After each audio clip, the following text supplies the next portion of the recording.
friends, welcome to Motivational Minute here on the Writers Atelier channel, where I, Paige, am going to give us all a pep talk in a 60-second video.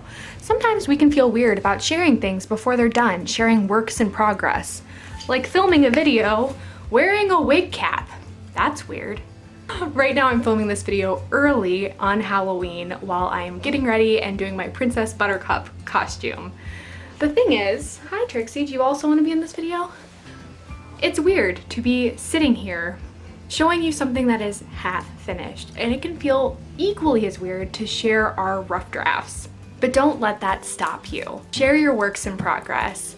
Tweet those lines that you're really proud of. It doesn't matter if it's finished or rough around the edges.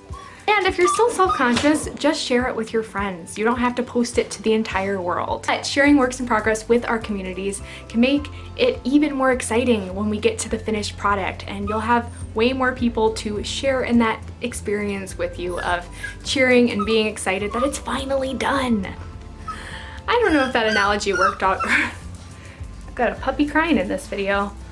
I don't really know if that analogy worked super good, but we're rolling with it because it's NaNoWriMo, and in NaNoWriMo, you do what you can. I think. I don't know.